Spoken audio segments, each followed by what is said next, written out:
Selamat malam, Bapak, Ibu, saudara sekalian, anak-anak yang dikasihi Tuhan. Salam damai sejahtera Tuhan menyertai kita. Puji Tuhan, kita jumpa lagi lewat sapaan malam saat ini.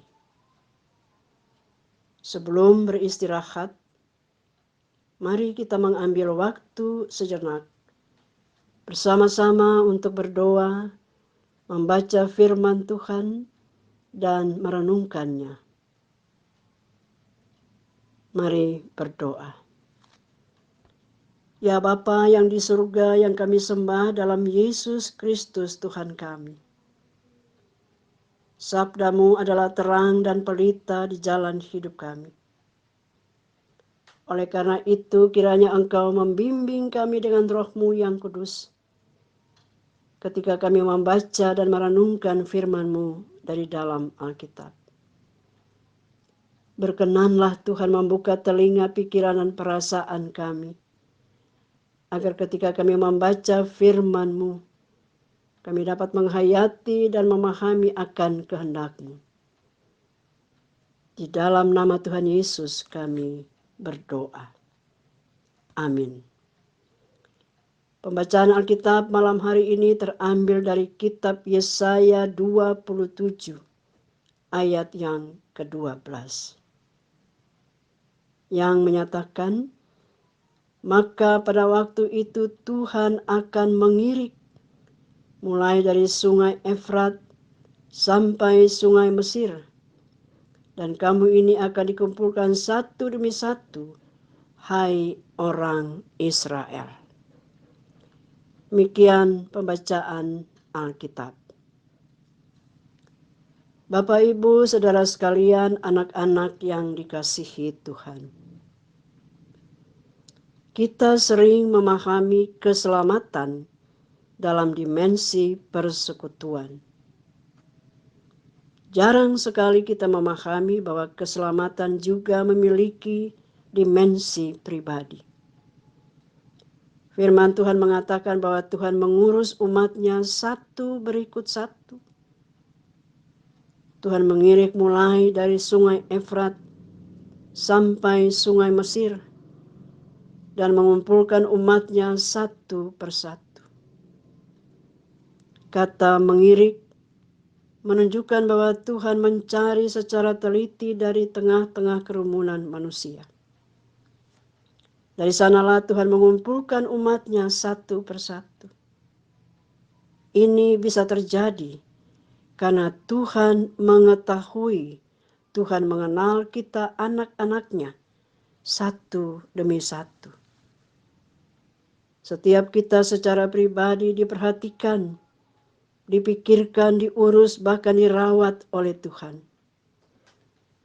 Kalau Tuhan Allah memperhatikan kita secara sangat pribadi, maka kita juga boleh mencurahkan isi hati dan mengemukakan problem serta harapan-harapan kita secara pribadi kepada Tuhan. Seperti dipersaksikan oleh Mazmur 62 ayat yang ke-9 yang menyatakan, percayalah kepadanya setiap waktu, hai umat. Curahkanlah isi hatimu di hadapannya, sebab Allah tempat perlindungan kita. Tuhan pun dengan setia meminta dan mengajak kepada kita untuk tetap percaya bahwa Ia mau dan bersedia untuk menjadi tempat curahan hati bagi umat-Nya. Kita boleh berbicara kepada Tuhan secara detail dalam doa-doa kita tanpa rasa malu. Mengapa demikian? Sebab Tuhan tidak pernah membocorkan rahasia hidup kita. Bahkan Tuhan tidak pernah mempermalukan umat-Nya. Tuhan tidak pernah kehabisan waktu untuk mendengar apa yang kita utarakan kepadanya. Tuhan juga tahu bahwa kita menanti kedatangannya melalui peristiwa-peristiwa turun tangannya dalam kehidupan pribadi kita satu persatu.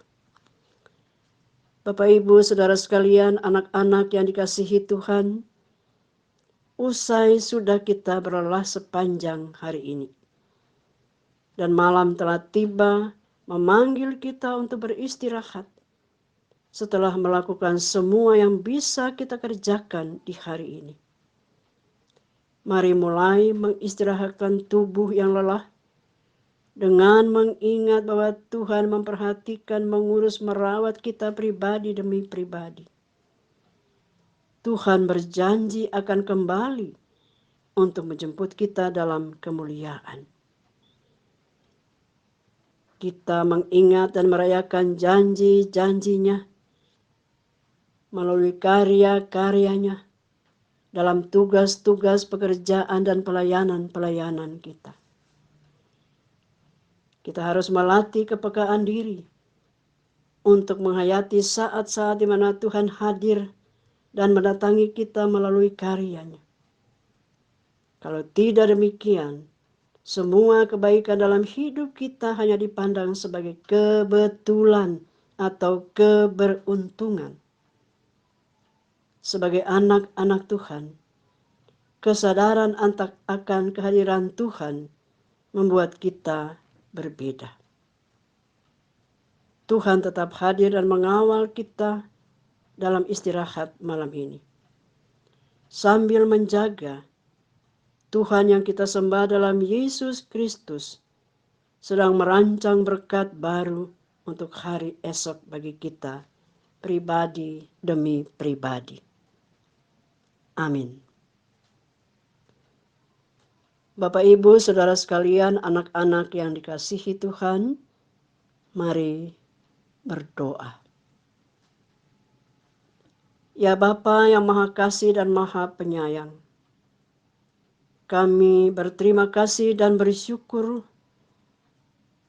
bahwa Tuhan menyelamatkan dan memperhatikan, mengurus, merawat kami sampai pada soal-soal yang paling pribadi.